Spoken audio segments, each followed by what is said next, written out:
Paz a vosotros, amados hermanos. Les doy nuevamente la bienvenida a la transmisión de este día de reposo, 29 de enero del año 2022, acabándose el primer mes ya. En esta mañana, hermanos, vamos a ver la lección número 5, que se titula Jesús, la entrega libre del Hijo. Vamos a hacer una oración para iniciar nuestra lección. Si me lo permiten, voy a hacer la oración. Amantísimo Dios, que moras en lo más sublime de los cielos, te damos gracias, Padre eterno, por esta oportunidad de poder revisar anticipadamente a lo que es la lección en nuestras congregaciones. Gracias porque nos permites, Padre, poder revisar para poder tener un anticipo de lo que será la lección. Así que gracias, Señor, te damos. Gracias también te damos porque has proveído nuestra mesa, nuestra vida, nuestro trabajo. Y hoy nos encontramos llenos de bendiciones. También nos permites, Dios, llegar a este día cuando muchos a nuestro alrededor, quizá, Padre Dios, ya no han abierto sus ojos, pero a nosotros nos brindas esa dicha y queremos agradecerte por ello. Más pedirte también que sigas bendiciendo todo nuestro entorno para que tenga paz. Y Dios de los cielos, queremos suplicarte que abras nuestro entendimiento, nuestros corazones, que la lección de este día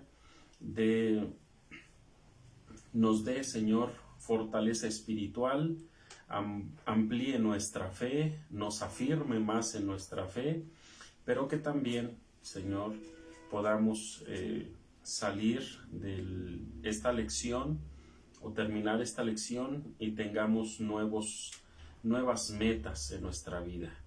En tus manos nos abandonamos, te agradecemos todas las cosas, en el nombre alto y sublime de nuestro Señor y Salvador Cristo Jesús. Amén.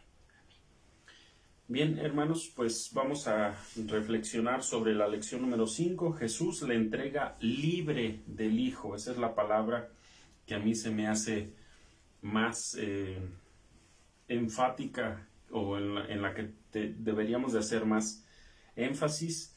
Libre, la palabra libre. Jesús, la entrega libre del Hijo. Y quiero hacer una especie, hermanos, para los que han estado las 4 primeras lecciones con nosotros, voy a hacer un pequeño repaso nada más sobre cómo está estructurada nuestra lección o nuestra escuela de este día. No sé si me pueden pasar mis lentes. La escuela que nos toca en este trimestre tiene los primeros 4 lecciones fueron sobre el Evangelio y cómo cada uno de los evangelistas presenta el Evangelio. El Evangelio, Dios se ha acercado. El Evangelio, Dios hace posible la renovación. El Evangelio, el tiempo agradable del Señor. Y el Evangelio, la vida abundante con el Padre. Y también hay unas frases de cómo presenta cada uno a Dios. Uno lo presenta como que Dios llega a tener parte con la humanidad para poder ayudar en su vida, en sus pecados, vaya, para orientar, para que el ser humano, hermanos, pueda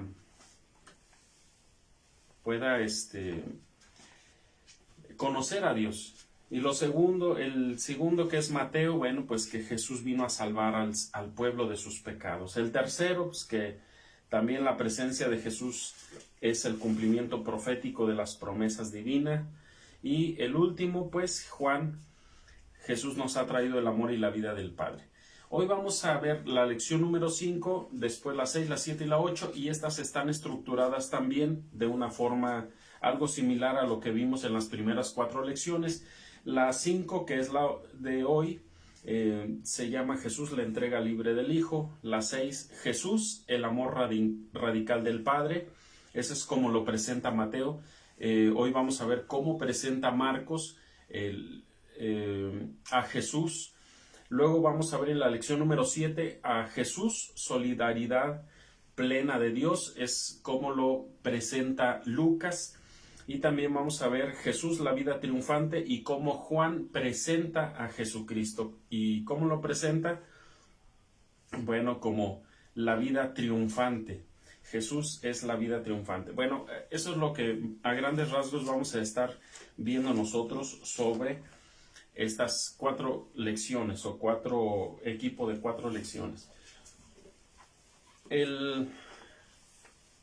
Gracias. El día de hoy es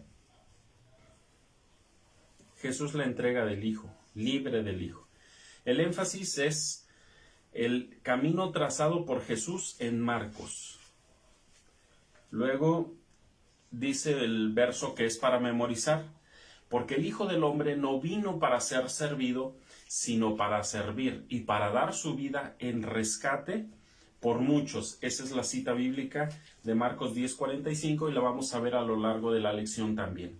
Así que, hermanos, bueno, entramos a lo que es la lección. Nos dan 2 citas bíblicas, Marcos 9:33 al 37, y en esta porción bíblica encontramos que a Jesucristo toma a un niño cuando ve que ellos están disputando entre ellos sobre quién va a ser el mayor. Cuando el Señor los deje y se retire, ¿quién irá a ser el que lleve la batuta, el que lleve la autoridad entre todos?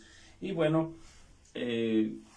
dice la Escritura que el Señor Jesús toma a un niño, lo pone en medio, bueno, lo pone en sus brazos, dice la Escritura, lo carga y les dice que el que no sea como un niño no puede entrar en el reino de los cielos. Posteriormente también tenemos en Marcos capítulo 10, nos toca leer del verso 13 al 45. No voy a hacer yo las lecturas estas, pero voy a explicar rápidamente, hermanos. Lo que nosotros vamos a ver en esas lecturas es que en un momento también al Señor Jesucristo llegan y le presentan los niños para que Él los bendiga. Entonces a algunos, dice de estos niños, bueno, los pone en sus brazos y pone sus manos sobre sus cabezas. Posterior a este hecho, hay un joven que llega rico, según lo que dice la Escritura, y le dice: Señor, ¿qué haré para poseer la vida eterna? Si ustedes se fijan, anticipado a esto, a los niños les dice: de ellos es el reino de los cielos. Y les indica a los discípulos y les indica a los oyentes que el que no fuere como un niño no entrará en el reino de los cielos. Entonces, llega un joven y dice: Señor, ¿qué haré para poseer la vida eterna? Pues más claro ni el agua. Los niños poseerán el reino de los cielos. Y debemos ser como niños para poseer el reino de los cielos. Pero llega un rico, un poderoso, y dice: Señor, ¿qué haré para poder lograrlo? Y dice: bueno, los mandamientos tienes, no matarás, no robarás, etc. Y dice: Señor, yo ya esto todo lo he guardado desde que soy niño, desde mi juventud. Ah, bueno, pues si lo que tú quieres es perfección, entonces ve y vende todo lo que tienes, dalo a los pobres, y ven, sígueme y aprende conmigo. Entonces, como tenía muchos bienes, pues dijo que no. Vean la diferencia. Cuando es gratis, este hombre lo quiere comprar. ¿Recuerdan a un Simón que dijo, cuando estaban recibiendo el Espíritu de Dios, que el apóstol Pedro les imponía las manos y recibían el Espíritu de Dios, y dice: véndeme, yo quiero de eso, aquí está, yo tengo dinero, te lo compro? Y dice: perezca tu dinero contigo. ¿Acaso crees que el Espíritu de Dios, el don de Dios, se pueda comprar con dinero? Entonces, he ahí, hermanos, la diferencia de lo que es el reino de Dios. El reino de Dios es gratuito, pero no se le da a cualquiera. Se le da a aquella persona que tiene un corazón contrito, humillado, no que llega altivo, no que llega grosero, no, sino que tiene que ser tiene que ser como un niño, dice la Escritura. Bueno, y también en el mismo capítulo, de los versos 13 al 45, vamos a ver otros aspectos. Unos como el que se presentan unos de los discípulos, más en específico Jacobo y Juan, y le dicen: Señor, quisiéramos que nos dieras esto. Pida. Dice: pues queremos estar cuando tú vengas en tu reino, el uno a la derecha y el otro a la izquierda. Según el libro de Mateo, es la madre la que incita a los hijos a que pidan estar uno a la derecha y el otro a la izquierda. Y Jesús les va a decir: ¿pueden beber del vaso que yo he de beber? ¿Pueden ser bautizados del bautismo que yo soy bautizado? Sí podemos, Señor. Dice: bueno, pues a la verdad va a ser así. Pero el darles la derecha o la izquierda, eso no está en mí darlo. Y pues ahí se ganaron la molestia de los discípulos. Aunque hay otros aspectos que también, hermanos, se van a poder ver aquí. Es lo que voy a comentar hasta ahorita. Tenemos el objetivo, y en el objetivo encontramos que es identificar que el camino trazado por Jesús como Mesías de Dios es el de servicio. Servicio que crea libertad, igualdad y comunión. Eso es lo que debe de haber en la iglesia. Servicio que cree libertad, igualdad y comunión. Y en consecuencia, disponernos a seguir sus pasos por ese camino, experimentando el crecimiento en la plenitud de nuestra humanidad. ¿Sí? Ese va a ser el objetivo. Tenemos que lograr que en esta lección identifiquemos plenamente cómo es que Jesús traza el camino, según Marcos, traza el camino para que nosotros podamos seguir ese camino.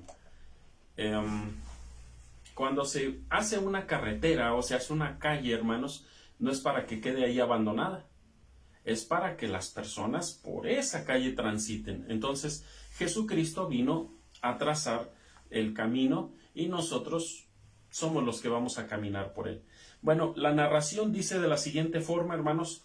Tengo que leerlo para que, si usted no ha tenido la oportunidad de hacer la lectura de la lección que corresponde para este día de reposo, pueda entonces comprenderla, y también les doy mis opiniones o mis aportaciones.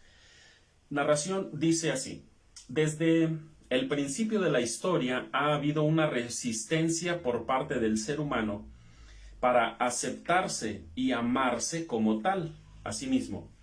Pareciera que el ser humano no está satisfecho con lo que es y quisiera ser algo más, otra cosa, incluso ha querido ser Dios. Génesis 3:5 es el pasaje que nos dan, y ustedes lo recuerdan cuando la serpiente le dice a Eva: no es cierto, si serán como dioses, sabiendo el bien y el mal. ¿Y qué hace Eva? Toma del fruto, ¿verdad?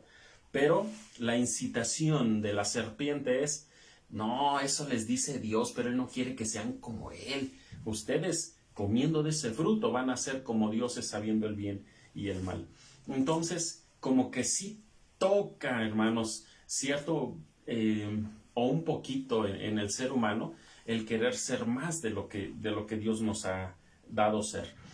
Al mismo tiempo, el ser humano, dice, desea ser un auténtico ser humano, ya que el pecado le ha llevado a convertirse en un objeto y se ve a sí mismo y ante la mirada de los demás como una cosa que puede ser aceptada o rechazada, utilizada o desechada. Por esta razón, el Evangelio es una buena noticia porque nos revela la mirada de Dios acerca de lo humano. Dios nos hace ver que somos seres humanos, no somos dioses. Me viene a la memoria, hermanos, a algunos de los emperadores, reyes, conquistadores que se dijeron Dios, como algunos Césares, Julio César, uno de ellos. Gengis Khan también se dijo ser Dios. Otros se decían ser hijos de dioses también, o dioses, como Alejandro Magno, ya en su poderío, en su grandeza, ya se les iba, hermanos, la mente tanto a decirse: pues como no hay más, entonces yo soy Dios entre ustedes. Y si nosotros nos ponemos a pensar en algunos pasajes bíblicos, nos va a saltar a la memoria, por ejemplo, el de Isaías, si no más lo recuerdo, Isaías capítulo 14, versículo 13, donde dice Nabucodonosor: subiré al cielo y me sentaré ¿en dónde? En el solio de Dios, ahí me sentaré. Y también tenemos a el Ezequiel capítulo 28, verso 6 y versículo 9, donde dice que Dios le reclama a Tiro y le dice: pusiste tu corazón como corazón de Dios. Y le dice en el verso 9: pero tú no eres Dios. Entonces, el ser humano ciertamente se ha querido elevar a un plano que no es. Ya tanto para decir soy Dios, pues qué mal. Y todos esos que han dicho ser Dios, hoy, hermanos, son polvo, nada más. Por eso dice: ay, ¿y quién puede pelear contra Dios, hermanos? Porque el ser humano simplemente se quiere elevar y Dios lo único que hace es... Dice David, se acuerda que somos polvo y se compadece de nosotros aún en medio de nuestra locura, hermanos. Bien, Marcos, voy a seguir leyendo. Marcos en su evangelio se refiere constantemente a Jesús como el Hijo del Hombre. Eso lo dice en el 10:45, que fue el que acabamos de leer. No vino para ser servido el Hijo del Hombre, sino para servir. Lo cual describe su plena humanidad. Aunque al inicio se refiere a él como el Hijo de Dios, nos da el verso 1, capítulo 1, verso 1, donde dice: principio del Evangelio de Jesucristo, el Hijo de Dios, etc. Como lo destaca el evangelista Juan, se reconocía como igual a Dios. Recuerdan Juan 5:18, donde también el Señor dice a los judíos, o más bien le reclama a los judíos, de que no solamente él decía que Dios era su padre, sino que decía que Dios era su padre y se hacía él mismo hijo de Dios, y eso les molestaba. Incluso por ese hecho lo quisieron apedrear. Sin embargo, en su evangelio Marcos no vuelve a referirse a Jesús como hijo de Dios, sino hasta después Marcos vuelve a registrar hijo de Dios, pero dice aquí hasta que un centurión romano lo declara de esa forma. Dice en Marcos 15:39, verdaderamente este hombre era hijo de Dios. Y sucedió justamente cuando el Señor estaba muriendo o expiró. Entonces se forman contrastes que ponen de relieve varias verdades. Mientras que los seres humanos buscan un camino ascendente que los libere de su realidad de ser polvo y los eleve casi a una condición divina, el Hijo de Dios desciende y nos enseña que la liberación está precisamente en recuperar nuestra humanidad de manera auténtica y plena. Y solo a través de encontrar esta plenitud humana se podrá ver en nosotros la divinidad.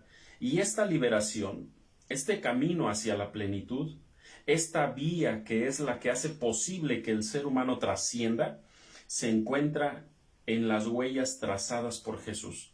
Esas pisadas que dejaron marcas muy claras y que hicieron la vía más segura y confiable, son huellas que el Señor imprimió con su entrega en servicio y en rescate por los que se habían perdido. En este caso, pues los seres humanos. Eso es lo que dice el último verso, el verso 45. Vino para servir, vino para dar su vida en rescate por muchos. Dice en el Evangelio de Marcos, Jesús preguntó a sus discípulos: ¿quién dicen los hombres que soy? Un pasaje paralelo lo tenemos en el libro de Mateo capítulo 16, versos 18 en adelante.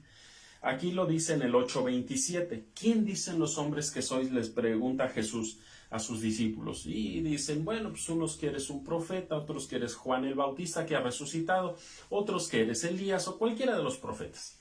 Bueno, eso dice la gente. Ese es el concepto de la gente. En ese concepto me tienen ellos. Pero ¿y ustedes quién dicen que soy? Y apresurándose el apóstol Pedro dice, Señor, tú eres el Hijo del Dios viviente. Tú eres el Hijo del Dios Altísimo. En Mateo dice, bienaventurado eres, Simón, hijo de Jonás, porque esto no te le reveló carne ni sangre. Y en Marcos, él les va a decir, bueno, muy bien, pero esto quédenselo para ustedes. Ahorita no lo mencionen. Qué bueno que ya se dieron cuenta. ¿Por qué? Por las obras, por las enseñanzas, por los milagros, por todo lo que hacía, por su forma de vida. Qué bueno que ya se han enterado, que ya pudieron entender completamente que Él es el Mesías, el Hijo de Dios, que Dios ha preparado para la salvación de la humanidad. Entonces, qué bueno, Marcos dice, pero no se lo digan a nadie. No existe cuestionamiento más esencial para un creyente que este, pues de la certeza de saber quién es Jesús depende nuestra identidad y toda acción que pretenda ejecutarse en nombre suyo. Así, para fundamentar cualquier práctica de fe, debemos partir siempre de este cuestionamiento central. ¿Quién es Jesús? No solamente quién es Jesús, sino quién es Jesús para mí. Es el Hijo de Dios. Porque fíjense bien, el concepto que tengamos de Él, ese será, hermanos, nuestro camino a seguir.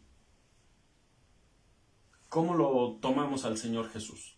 ¿Qué pensamos de Él? ¿Qué es? Bueno, pues es que para mí es el camino, es la verdad y la vida. Ok, yo voy a seguir ese camino, voy a aceptar esa verdad y voy a manifestarla en mi forma de vida, y por ello o por ende, pues voy a manifestar vida, salud, justicia, comportamiento adecuado, etc. Entonces, ¿quién es Jesús? En Marcos, Jesús es presentado como un Mesías siervo. Si nos damos cuenta que en Marcos se está presentando a Jesús como un siervo, y ese es para mí Jesús, entonces yo voy a seguir ese camino de servir, no de servidumbre o servilismo, ¿no? Sino servir, no hacerlo por imposición, sino libremente, porque eso es lo que hace Jesús. Por eso la lección es así. Jesús la entrega libre del Hijo. Nadie lo impuso a ser fiel, o nadie lo impuso, hermanos, para que viniera a salvar a la humanidad. Digo, o sea, el Señor tenía ese plan, Dios tenía ese plan, pero el Señor, según Hebreos capítulo 10, dice el apóstol Pablo,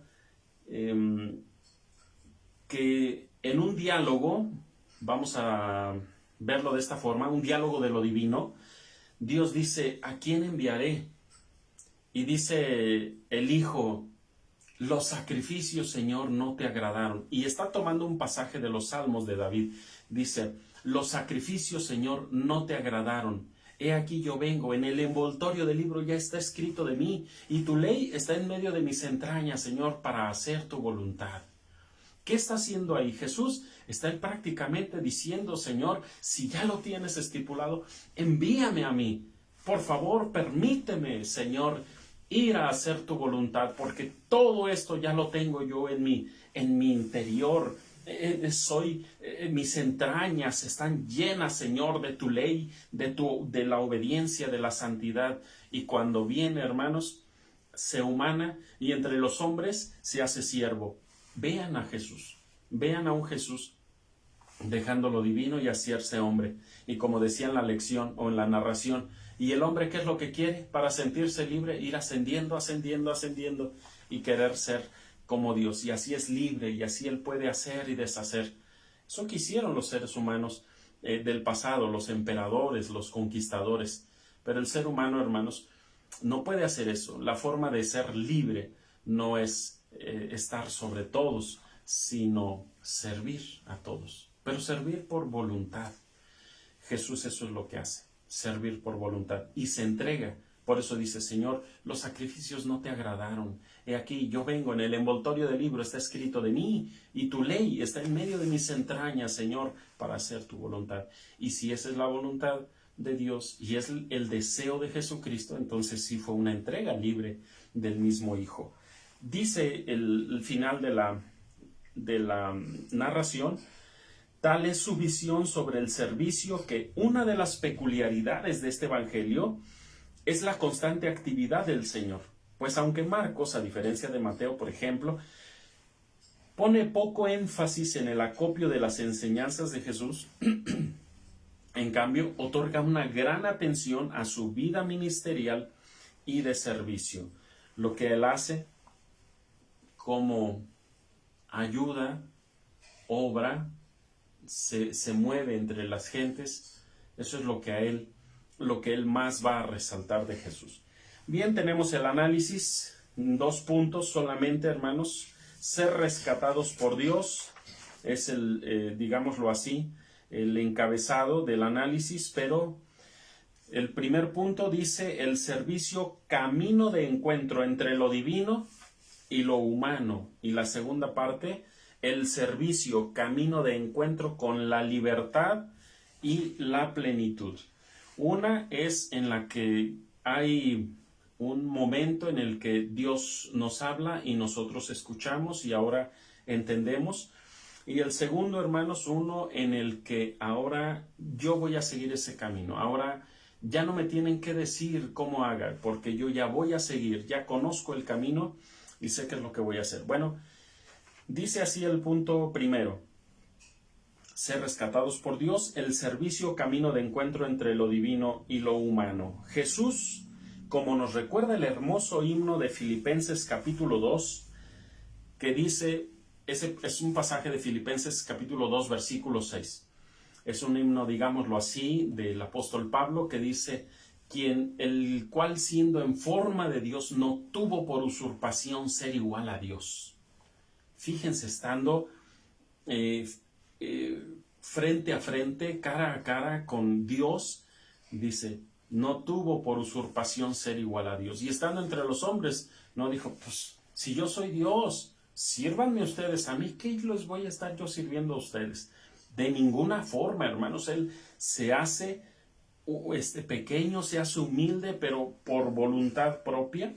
Y dice, siendo en forma de Dios, no tuvo por usurpación ser igual a Dios. Se hizo un siervo radicalmente obediente. Y en este grandioso evento estableció el punto de encuentro con el ser humano de tal forma que para Dios no hay otra manera de rescatar a muchos, sino solo sirviendo y entregándose. Con ello dibujó el camino que necesita seguir todo ser humano que desee encontrarse con él, porque en el reino de Dios, un reino al revés, quien deja su gloria, encuentra la gloria. Dice el Señor Jesucristo en su enseñanza al ser humano, dice, el que se humilla será ensalzado, y el que se ensalza será humillado. Entonces, no podemos, si nosotros queremos seguir el camino de Dios, no podemos caminar así, erguidos, orgullosos, altaneros. No podemos hacerlo, sino solamente en humildad, porque el que es humilde, el Señor pues lo acepta, pero al altivo, ya lo hemos dicho en muchas ocasiones, dice la Escritura, lo mira de lejos. Entonces, el que se humillare será ensalzado. Muy bien, y existe una gran cantidad de versos como este, si mi pueblo se humillare, etcétera, etcétera. Bueno, entonces, este es el reino al revés, nos dicen aquí los hermanos. Quien deja su gloria, encuentra la gloria. Es en el caso de Jesús. Y en el caso de los hombres, también. Si nosotros dejamos todo nuestro orgullo, toda nuestra gloria, nuestra altivez, entonces el Señor es el que nos levanta. La visión evangélica se fundamenta en la naturaleza divino-humana de Jesús. Aspectos no separados o disociados, sino integrados y orientados en función de su misión. ¿Cuál es la visión que nos transmite Marcos sobre Jesús y su misión? Marcos 10:45, lo tenemos en el verso para memorizar. porque el Hijo del Hombre no vino para ser servido, sino para servir, y para dar su vida en rescate por muchos. Entonces, servir y dar su vida en rescate, es decir, no solamente dar la vida, que pierda su vida, no es perderla inútilmente o vanamente, sino el propósito de ese entregar su vida tiene que ver con beneficiar al ser humano. Bien, entonces esa es la visión que nos transmite Marcos sobre su misión. ¿Cuál es? Salvar al ser humano, servir al ser humano. Esos dos propósitos tiene. Punto número 2, pero debemos notar que el Hijo de Dios vino como Hijo del Hombre, lo cual inequívocamente refiere su carácter de siervo. Y porque Marcos 10:45 también contrasta con la expectativa tradicional de un ser humano no renovado, entonces la pregunta sería, ¿cuál es la expectativa habitual de cualquier ser humano con respecto al servicio? Y volvemos al pasaje donde Jesús ve que discuten los discípulos acerca de quién es el mayor. Y les dice, bueno, ¿y de qué pláticas vienen entre ustedes tomando? A lo mejor el Señor ve a los discípulos que hayan, no, yo voy a hacer, ¿por qué vas a hacer tú?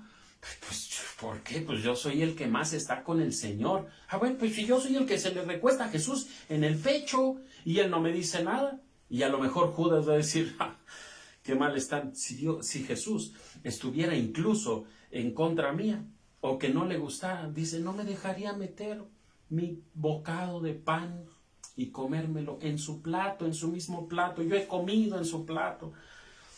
Y Pedro dice, pues a mí me dijo bienaventurado, así es que las tengo de ganar. Y más, digámoslo así, porque hay pasajes bíblicos donde tomaba a tres más de ellos, Pedro, Jacobo y Juan, los tomaba, eran más cercanos. Recordarán ustedes aspectos como cuando están en el frente al templo, Señor, esto, y hay más diálogo con ellos tres. Y luego va de camino con la hija de Jairo a su casa y saca a todos, deja a los 9 discípulos afuera. Pedro, Jacobo y Juan entran con él, el padre y la madre, con la muchacha, porque la va a resucitar. Entonces estos tres están ahí presentes. Si se fijan, hay varios aspectos en los que el Señor Jesucristo los toma a ellos. ¿Por qué razón? Bueno, pues algo tendría el Señor que enseñarles. No quiero ahondar en este tema porque es un buen tema y para otra ocasión. Pero hermanos, quiero que sepan que aunque el Señor Jesús los estuvo tomando para ese servicio o para acercarlos más a Él, no les había dicho nada claro a nadie. Cuando ustedes van a Gálatas capítulo 2, versículos 6 al 9, el apóstol Pablo dice que cuando va a Jerusalén, pues ve a los hermanos y ve a Jacobo, a Pedro y a Juan, que ellos parecían ser las columnas de la iglesia, pero dice, pero a mí nada me dieron. ¿Qué dice Pablo de ellos? Pues que prácticamente eran los líderes. No sé, a lo mejor no con este nombre de Consejo Ejecutivo General, pero eran los principales en aquel entonces. El asunto, hermanos, es que ellos están discutiendo sobre quién es el mayor y Jesús les tiene que enseñar, hermanos, acerca de la humildad. Y toma a un niño, lo pone en sus brazos y les dice, el que no sea como él, no puede ni entrar en el reino de Dios, ni siquiera entrar en el reino de Dios. Entonces, ¿qué les está enseñando? Que el que va a ser el mayor o el que pretenda ser el mayor tiene que servir a los demás. Ese es, hermanos, todo prácticamente el secreto del reino de Dios. Es el más grande de todos los secretos, ser el que sirva a todos. Mi papá me ha contado acerca del hermano Robert Coulter, el que fue presidente en la la iglesia hace tiempo. Y en su tiempo, hermanos, que fue presidente, dice que pues una hermana, el hermano llegó temprano y iban a tener una reunión importante. Y llega el presidente y dice, hermanas, ¿qué están haciendo? No, pues aquí y acá, hermano, esto y aquello. ¿En qué les puedo ayudar? Pues tenga la escoba, hermano, y si quiere bárrase aquí mientras. ¿Qué creen que dijo el hermano? Bien pudo haber dicho, hermanos, por favor, pues yo soy el presidente de la iglesia a nivel internacional y usted me está poniendo a barrer, hermana. El hermano, hermanos, con esa humildad que solamente infunde Jesucristo, agarra, hermanos, y se pone a barrer el hermano. ¿Quién lo vería mal? Nadie. Menos Dios y Jesús. Entonces, hermanos, es el camino que tiene que seguir la iglesia de Dios. El que quiera ser el más grande tiene que servir y servir a todos. Voy a lo siguiente. Entonces, las preguntas que nos ponen aquí son del punto número 2. ¿Cuál es la expectativa habitual de cualquier ser humano con respecto al servicio? ¿Quiere ser el más grande? Sirva a todos. Esa es la forma, no hay otra. Punto 3. Revise nuevamente Marcos 9, 35 al 37. Ahí Jesús señala la vinculación del servicio en relación a Él, pero también en relación a Dios. Él dijo, el que reciba en mi nombre a un niño como este, me recibe a mí.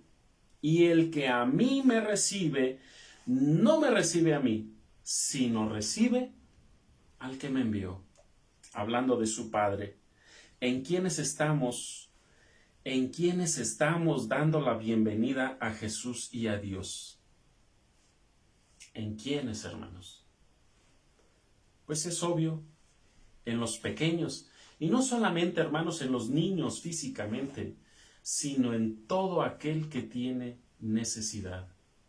¿Quiénes serán? Bueno, pues pudiéramos decir los ancianos, las viudas, los indigentes, los huérfanos, los migrantes. ¿Quiénes más? ¿Los enfermos? ¿Los necesitados? Vean, hermanos, es el reino al revés. Dice Jesús en una ocasión, ¿quién es el mayor? ¿El que se sienta a la mesa o el que sirve la mesa? Entre los hombres el mayor es el que está sentado en la mesa esperando a que le sirvan.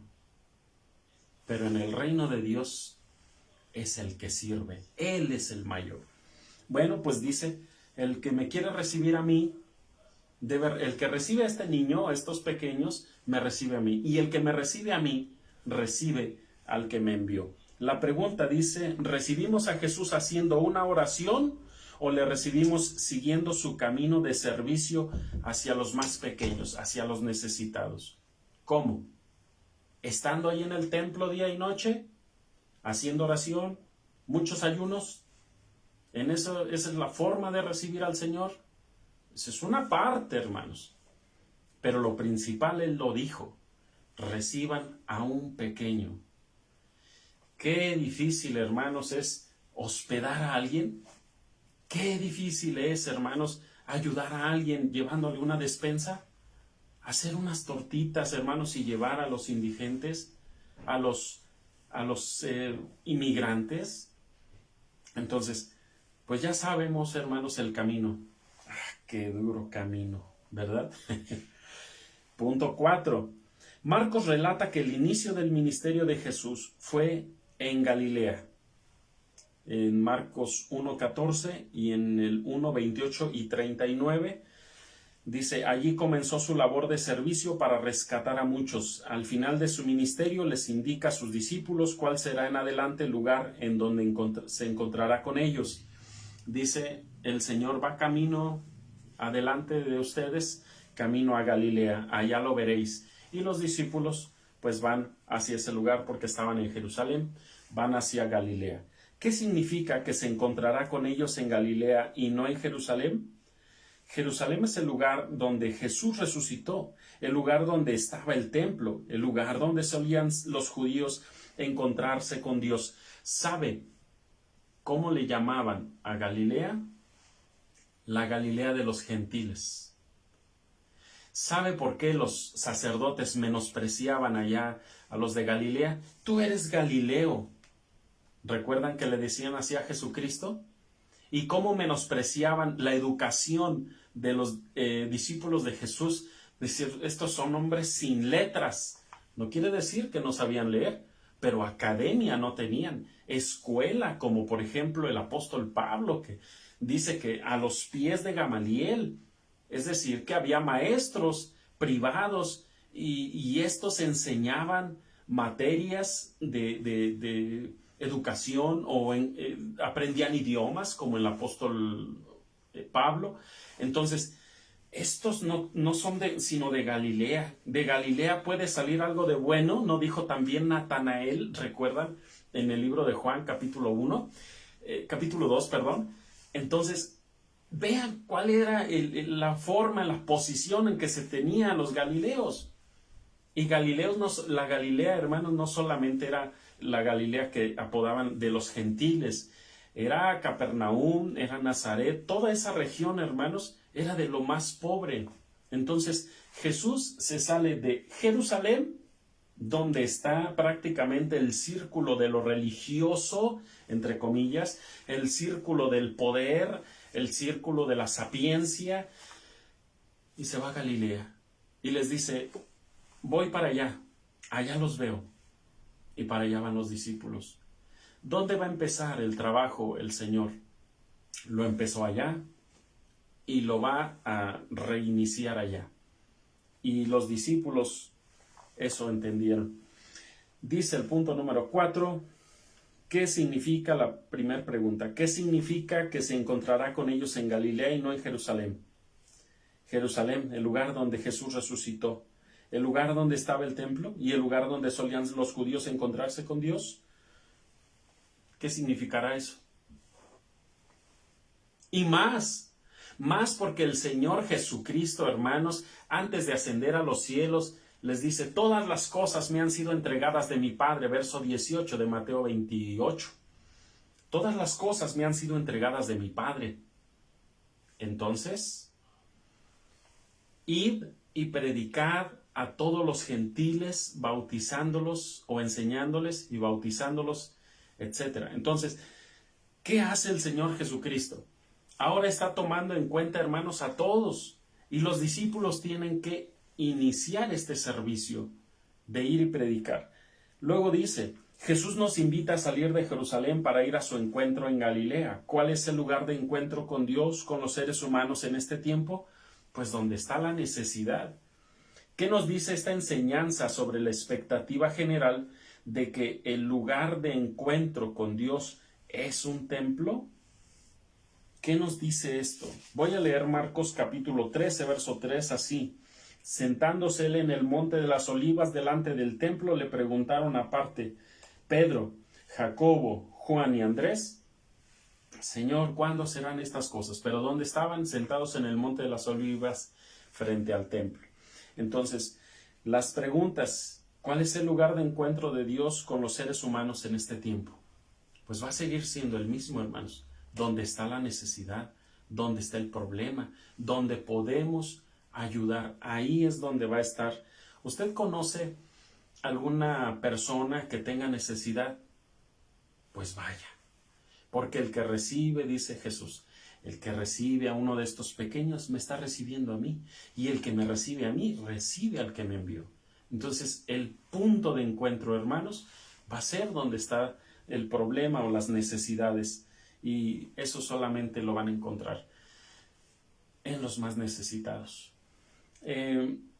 Dice el punto número 2 ahora. Ya vimos entonces que lo primero es el encuentro entre lo divino y lo humano, y ya dijimos que lo vamos a encontrar a Dios en el más necesitado.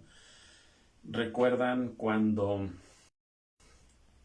escribe Pablo en Hebreos, en el capítulo 11, algunos sin saber, en hospedaron ángeles, sin saber. Lot sabía que los que estaba llevando a su casa, porque sabía que había peligro en ese lugar, y los lleva a su casa, ¿sabía que eran ángeles? No lo sabía, no lo sabía. Y gracias a este hospedar, hermanos, a estos ángeles, pudo salvar su vida y la de sus hijas y la de su esposa. Lamentablemente, su esposa desobedeció, pero según la escritura pudieron salvarse, y de ahí surgieron dos naciones que fueron grandes y muy problemáticas para el pueblo de Israel. Pero le salvaron la vida, simplemente por hospedar ángeles. Entonces, ¿qué puede suceder si nosotros también hacemos una labor social, si no menospreciamos a las personas, si servimos a los demás? Pues, hermanos, ese es el punto de encuentro donde estaremos acercándonos a Dios, y Dios estará también en comunión con nosotros. 2. El servicio, camino de encuentro con la libertad y la plenitud, es decir, el sentirse gozoso y en paz. El camino de servicio trazado por Jesús es también una vía para que el ser humano sea libre de la tiranía de su propio egoísmo y de estar al servicio de los falsos dioses y los poderes que oprimen a la humanidad. En el reino de Dios, el reino al revés, como dice aquí, quien se hace esclavo de los demás encuentra la libertad. Ay, caray, ¿cómo está eso? Entre más sirvo a los demás, yo soy más libre. Eso es prácticamente lo que están presentando en nuestra lección. Pero qué complejo, hermanos, qué complejo se ve todo esto. A la vez sencillo, a la vez complejo. A la vez sencillo porque pues decirlo es fácil, y decir Jesús lo pudo hacer, muchos otros lo han podido hacer, pero cuando usted se lo va a plantear para sí mismo, dice, ay, híjole, yo no tengo mucho para dar, no tengo nada. Pero Juan, hermanos, Juan, el que vino a preparar el camino del Señor, nos da un indicio de que todos podemos hacer algo. ¿Qué le dice? El que tiene 2 capas, dele una al que no tiene. Ah, bueno, pues una capa es una capa. Pero yo tengo 2 bicicletas. Tengo 2 motos. Nomás ocupo una, pero tengo 2. Dele una al que no tiene. Ah, ¿verdad? Ahí es cuando empieza uno a decir, oh, pues, partir por mitad lo que Dios me ha dado. Ahí es donde viene. Es el sacrificio, hermanos. Jesús, punto 1. Jesús enseñó que el camino de la libertad está en recibir el reino de Dios como un niño. Ese es el camino. Esa es la libertad. Por eso los grandes deben recibir a los pequeños y aprender de ellos la sencillez y la disposición para ir al encuentro con Jesús. En el reino de Dios, el reino al revés, es madura, plena, aquella persona que se hace como un niño.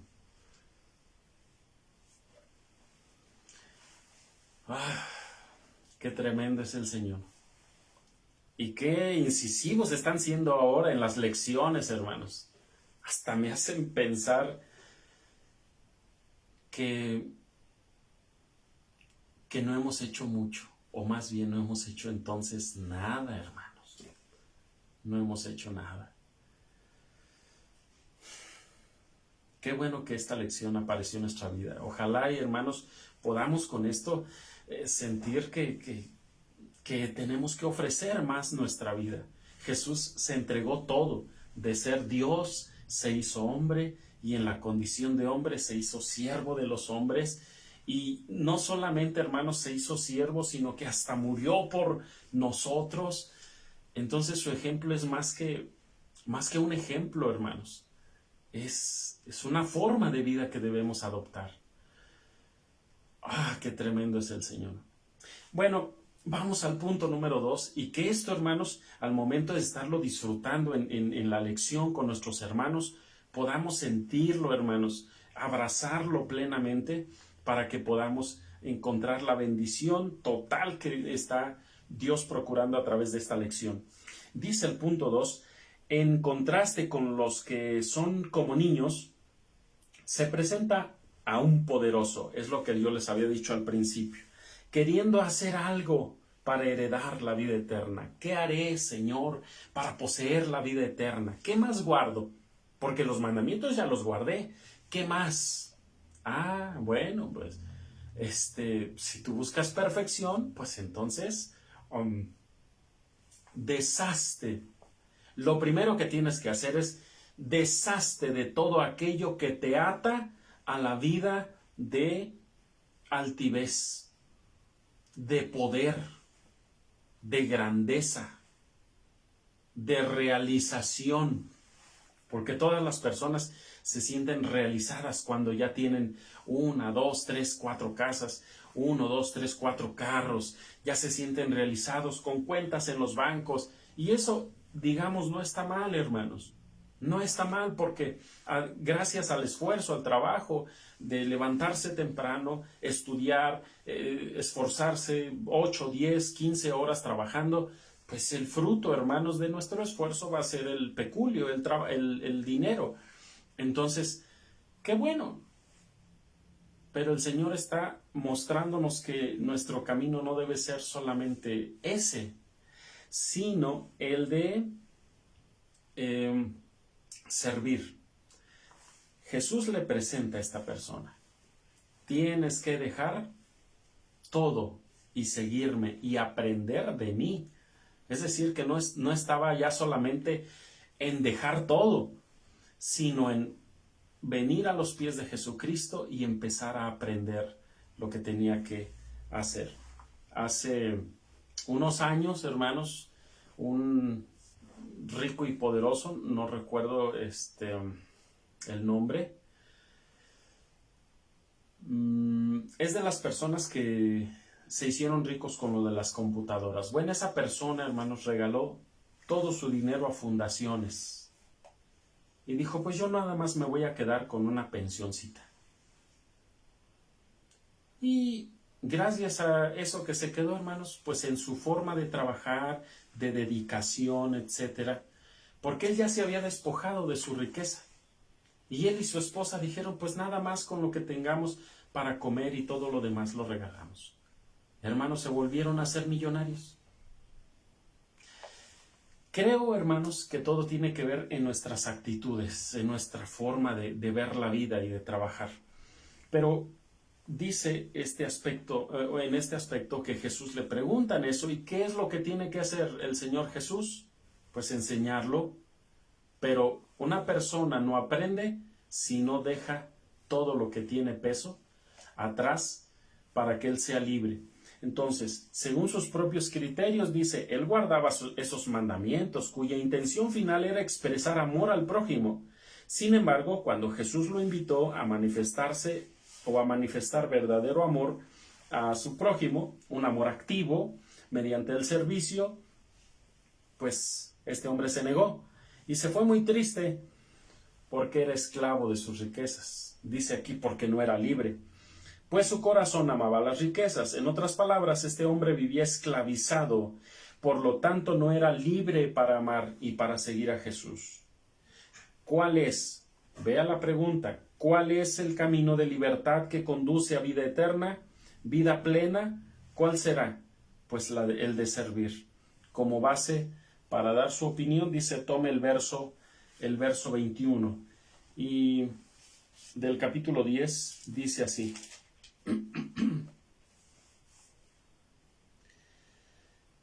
Entonces Jesús mirándole, amóle. Es decir, no lo menospreció, dice, a estos ricos. Tampoco hizo eso el Señor. Pero como aquel dice, es que eso ya lo he guardado desde mi juventud. Entonces, al decir amóle o que lo amó, pues sintió cierta simpatía por él, cierto aprecio por él. Pero le dice, pero una cosa te falla, una cosa te falta. Ve y vende todo lo que tienes, dáselo a los pobres y tendrás tesoro en el cielo. Y luego ven y sígueme tomando tu cruz, viviendo ahora un sacrificio de vida. Toda tu vida de ahora en adelante va a ser un sacrificio. Uy, no. Los reyes en los tiempos antiguos, hermanos, los peinaban, los vestían, los bañaban. Imagínense, hermanos, simplemente ellos alzaban el pie, les metían el zapato, les amarraban, les ponían los calcetines, todo, hermanos, ellos nomás se dejaban querer. ¿Quién en su sano juicio, dirían ellos, quién en su sano juicio dejaría todo esto de ser servido para ponerse a servir? Por eso es complejo, hermanos, es difícil para muchos esto. Y para este hombre, pues lo fue también. Aplicación. El servicio, camino de encuentro entre las personas en igualdad y solidaridad. En la sociedad moderna, comúnmente se divide a los seres humanos entre los que sirven y los que son servidos.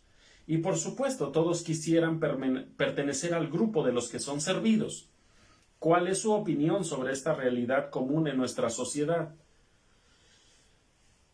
Pues que esa es la forma de vida de todos. Esa es la forma, hermanos, en la que el ser humano, porque llega el patrón de la casa que tiene sus sirvientas, que tiene sus ayudantes, el chofer. El chofer se tiene que bajar y abrirle la puerta al patrón. La empleada doméstica lo que hace es que lleva la comida al patrón que esté esperando en la mesa. Por eso Jesús dice, ¿quién es más grande? ¿El que está sentado a la mesa o el que está sirviendo? Entre los hombres es el que está sentado a la mesa, pero para Dios es el que está sirviendo. ¿Por qué cree, hermanos, que cuando los discípulos, los apóstoles, cuando la iglesia está creciendo, los que servían las mesas eran los mismos apóstoles? Pero es necesario, hermanos, que no descuiden la palabra de Dios y establecen a personas que puedan ocuparse en eso. Pero no tenían empacho, los discípulos aprendieron bien de Jesucristo, tanto que ellos no se opusieron, hermanos, a servirles a las hermanas, a los hermanos, a los ancianos, a los niños. No se opusieron, pero era necesario, hermanos, dejar ese servicio, pasárselo a otro, para que ellos siguieran en lo esencial, sirviendo también el alimento de la fe, el alimento de la palabra de Dios. Pero seguían sirviendo. Entonces, los seres humanos tenemos que seguir ese camino.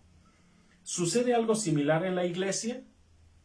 ¿Cómo podríamos hacer del servicio mutuo una tarea verdaderamente liberadora y no una tarea esclavizante?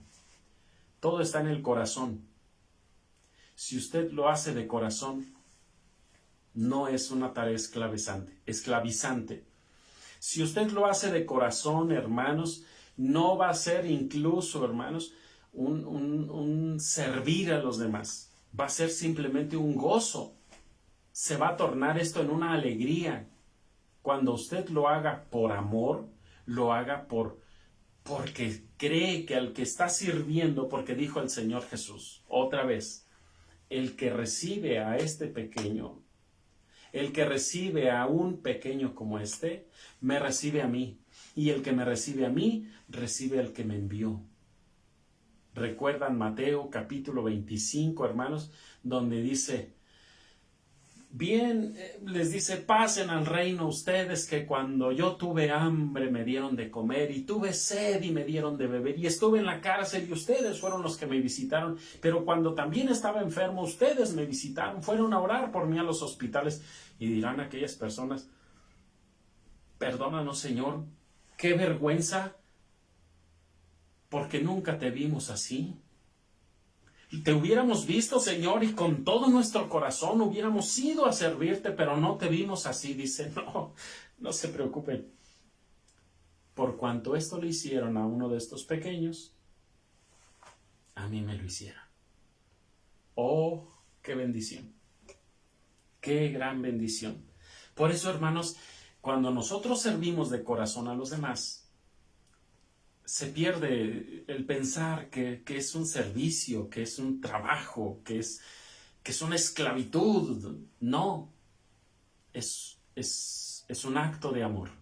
Simplemente es un acto de amor. En esa forma. Bueno, dice el inciso A, dentro de una comunidad todos necesitamos de todos porque es un hecho que los dones y las capacidades están repartidas. Es decir, no todos son predicadores, no todos son músicos, no todos son maestros de niños, no todos son directores. Entonces, como los dones están repartidos, unos a otros tenemos que servirnos. Están repartidas las capacidades entre toda la comunidad, entre toda la iglesia. ¿Qué sucedería si en una iglesia local la preocupación principal no fuera ser servido sino servir? ¿Qué pasaría? Sería bueno experimentarlo, ¿no cree? ¿Qué pasaría? Imagínese toda la iglesia activa. Hermano, véngase a comer. Le sirvo, hermano, aquí está, mire. Que no tenemos agua en los baños, no se preocupe, hermano, yo le llevo agua, mire. Ay, que no hay quien atienda a los niños, yo los atiendo, hermano. ¿Sí me explico? ¿Qué pasaría? ¿Qué sucedería si una iglesia local no la preocupación principal fuera ser servido, sino el de servir? Yo creo que crecería. Y yo creo que si usted invitara a alguien, hasta ese alguien se motivaría.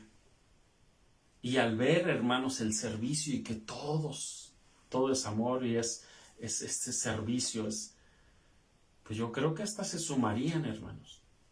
Una persona en una ocasión dijo, me gusta esta iglesia.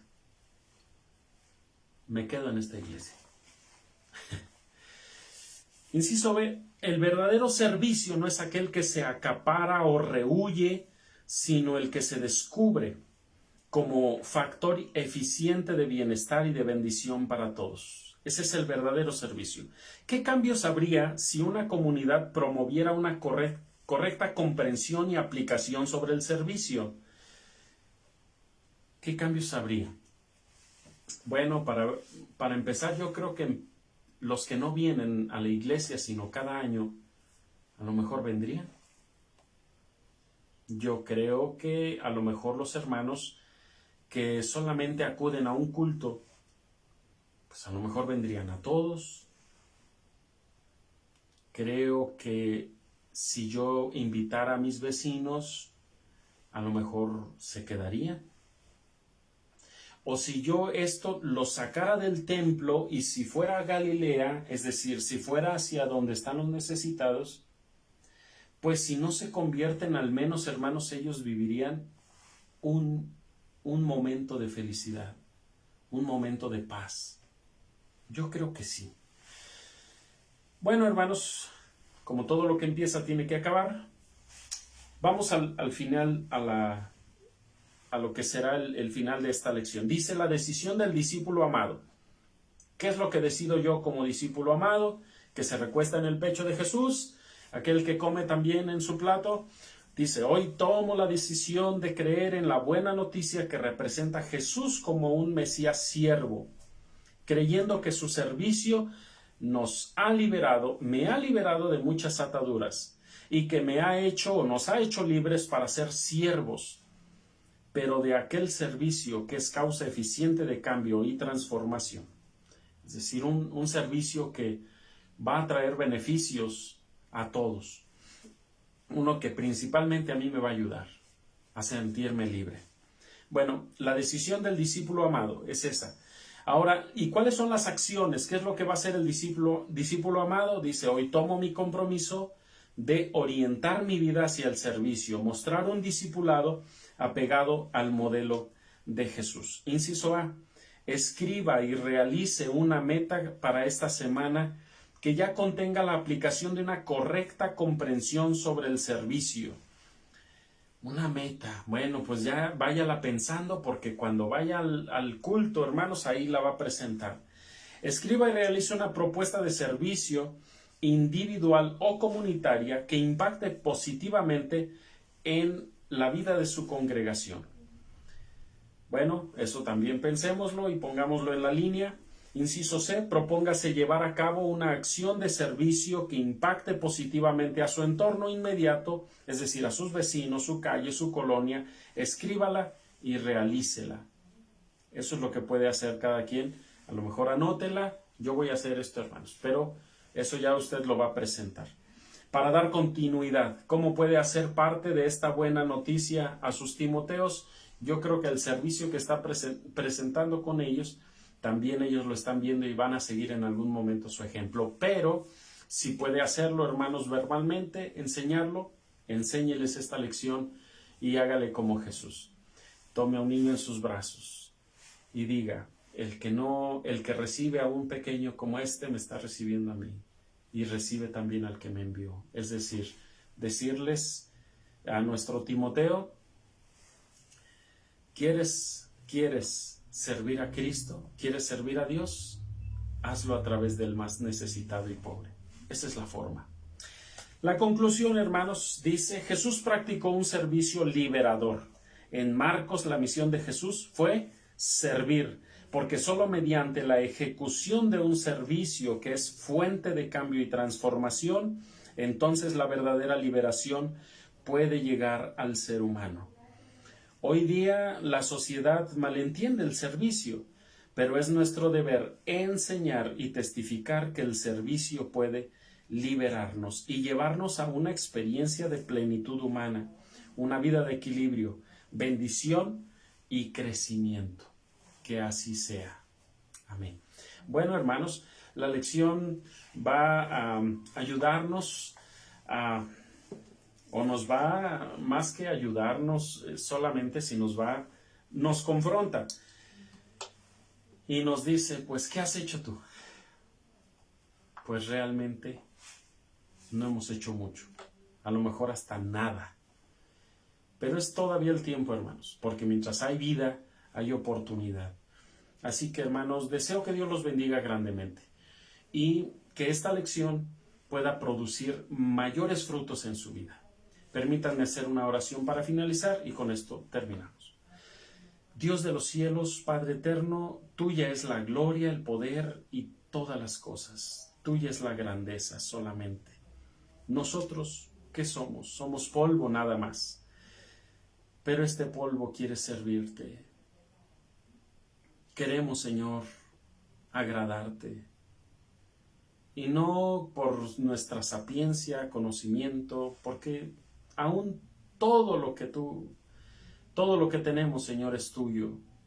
Nadie puede decir que tiene algo. El hombre nace solamente con la vida que le das y con nada cargando. Y cuando se muere, ni aún lo que le ponen para vestirlo lo va a disfrutar. Así que el ser humano nace y muere sin nada. Solamente nos llevamos en nuestro corazón, en nuestros recuerdos, todo aquello bueno que hicimos. Así que, Padre Dios, que esta lección nos ayude para reflexionar sobre nuestra vida y entregarnos en el servicio a ti. Bendice a cada uno de los que han escuchado en esta mañana y que puedan, al ir a sus congregaciones, sentir, Padre Dios, que también tú los estás guiando, que tú estás dirigiendo esta obra en sus vidas. Padre, gracias te damos por todo, en el alto y sublime nombre de tu Hijo amado Cristo Jesús. Y como una petición especial, Señor, te ruego que pongas paz en nuestra nación, que pongas paz, Señor, en nuestras vidas, y que a través de este servicio, Señor, pongas paz en nuestros corazones. Te agradecemos en el nombre precioso de Jesucristo nuestro Salvador. Amén. Amados hermanos, Dios los bendiga. Nos vemos primeramente Dios la próxima semana. Espero que esta lección haya sido de bendición y que Dios los guarde, Dios sea con ustedes. También quisiera pedir, antes también de despedirme, que si ustedes pudieran también estar orando por las necesidades que hay en nuestro país, háganlo, hermanos, porque solamente Dios es el que puede intervenir entre nosotros. Dios los bendiga, hermanos, Dios sea con ustedes. Paz a vosotros.